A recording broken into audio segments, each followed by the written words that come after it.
ദേഷ്യം പിടിക്കുമ്പോൾ അറബികൾ പറയുന്നൊരു വാക്കുണ്ട്, അതെന്താണെന്നറിയോ? അല്ലാ യഹ്ദീക്. കേട്ടാത്തൊന്നും അതൊരു പ്രാർത്ഥനയാണെന്ന്. അല്ലാ യഹ്ദീക്, നിന്നെ ദൈവം സന്മാർഗത്തിലാക്കട്ടെ എന്നതിൻ്റെ അർത്ഥം. പക്ഷെ അതൊന്നും അല്ല അവിടെ ഉദ്ദേശം. എടാ നീ ഒരിക്കലും നന്നാകൂല എന്നാ. ദൈവം തമ്പുരാന് മാത്രമേ നിന്നെ നന്നാക്കാൻ കഴിയൂ എന്നതിൻ്റെ അർത്ഥം. അല്ലാ യഹ്ദീക് യാ അഖി, അല്ലാ യഹ്ദീക് യാ ഉസ്താദ് എന്നല്ല, അല്ലാ യഹ്ദീക് യാ ഹിമാർ എന്നവനെ കേൾക്കുക. അല്ലാ യഹ്ദീക്. അപ്പോൾ നമ്മൾ ഒരാളോട് ഒരു കാര്യം പറയുമ്പോൾ വെറുതെ ഈ ഒരു പ്രാർത്ഥന ആരും ഒരാളോട് പറയരുത്, അല്ലാ യഹ്ദീക് എന്ന്. അവിടെ അല്ലാ അലൈക്ക് പറയാം, അല്ലാ റഹം വാലിദൈക്ക് പറയാം, അല്ലാ യഅ്തികൽ ആഫിയ പറയാം. അതൊക്കെ നല്ല നല്ല പ്രാർത്ഥനകളാണ്. അല്ലാ യഹ്ദീക് എന്ന പ്രാർത്ഥനയും അർത്ഥം നോക്കിയാൽ നല്ലതാണ്. പക്ഷെ അത് സിറ്റുവേഷൻ നോക്കുമ്പോൾ അതിൻ്റെ അർത്ഥം നിന്നെ ദൈവത്തിന് മാത്രമേ നന്നാക്കാൻ പറ്റൂ, അത്രയും കേടുവന്നതിന് നീന്നാ. അല്ലാ യഹ്ദീക്, അല്ലാ യഹ്ദീക് എന്ന് പറയും. അപ്പം നിങ്ങൾക്കും നിങ്ങളുടെ ഒരു മേലെയുള്ള ഒരാളോട് ദേഷ്യം പിടിക്കുമ്പോൾ പറയാൻ പറ്റിയൊരു വാക്കാണ് അല്ലാ യഹ്ദീക് യാ അഖി, അല്ലാ യഹ്ദീക് യാ അഖി എന്ന് പറയാം. ഓക്കെ, അതിന് തത്തുല്യമായ 2 വാക്കുകൾ കൂടി നമുക്ക് പഠിക്കാൻ പറ്റുന്ന അല്ലാ യസ്ലഹക്, അല്ലാഹി യസ്ലഹക്. സൽഹ് മസ്ലഹത്ത് എന്ന് പറഞ്ഞാൽ നന്നാക്കാന്ന്, പടച്ചോന്നിനെ നന്നാക്കട്ടെ എന്നാണ്. അവിടെയും കോപമുണ്ടാകുമ്പോൾ പ്രാർത്ഥിക്കുന്നൊരു മനസ്സാണിത്. അല്ലാഹി യസ്ലഹക് ഒന്ന് പറഞ്ഞു നോക്കിയേ, അല്ലാഹി യസ്ലഹക്.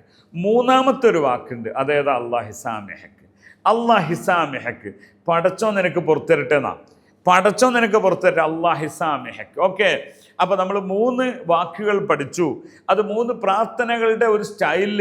ദേഷ്യം പിടിക്കുമ്പോൾ കയക്കുക എന്നറിയാം നമ്മുടെ നാട്ടിൽ. കയക്കുക എന്ന് പറഞ്ഞാൽ ദേഷ്യം പിടിക്കുമ്പോൾ നന്നായി കയർക്കാനും ദേഷ്യം പ്രകടിപ്പിക്കാനും പറ്റിയ 3 വാക്കുകളാണ്.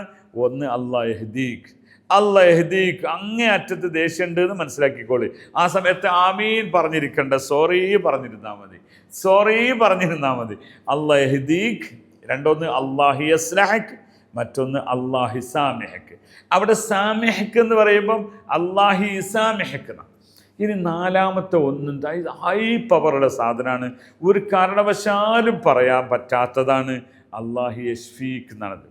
ആ സമയത്ത്, അതായത് ഒരു അസുഖമുള്ള ഒരാളോടല്ല, ഒരു നോർമൽ പേഴ്സണോട് അയാളോട് അല്ലാഹി യശ്ഫീക് എന്ന് പറഞ്ഞാൽ നീ ഭ്രാന്താന്ന് വിളിക്കുന്നതിന് തുല്യമാണ്. എടാ ഭ്രാന്താണ് നമ്മുടെ നാട്ടിൽ വരുന്നതിന് കുതിരട്ടത്ത് കൊണ്ടുപോകണം, അതിൽ ഊളാമ്പാറയൊക്കെ അയക്കണം എന്നൊക്കെ നമ്മൾ പറയുമല്ലോ. ആ ഒരു ശൈലിയാണ് അല്ലാഹി യശ്ഫീക് എന്ന്. ഒരു അസുഖമൊന്നുമില്ലാത്ത ഒരാളുടെ മുഖത്ത് നോക്കി പറഞ്ഞാൽ അടി കിട്ടും. അതുകൊണ്ട് ദൂരെ എന്ന് പറഞ്ഞുകൊണ്ട് അല്ലാഹി യശ്ഫീക് എന്ന്.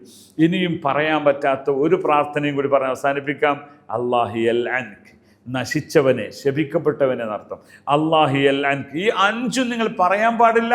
കേട്ടാൽ അതിൻ്റെ യാഥാർത്ഥ്യം മനസ്സിലാക്കാൻ വേണ്ടി മാത്രമാണ് ഞാൻ ഈ കാര്യം പറഞ്ഞിരിക്കുന്നത്. കൂടുതൽ അറിയുന്നതിന് അറബിക്ക് വേണ്ടി നിങ്ങൾ ഫോളോ ചെയ്യുക. മഷ്കൂരിൻ ജിദ്ദൻ, മഅസ്സലാമ.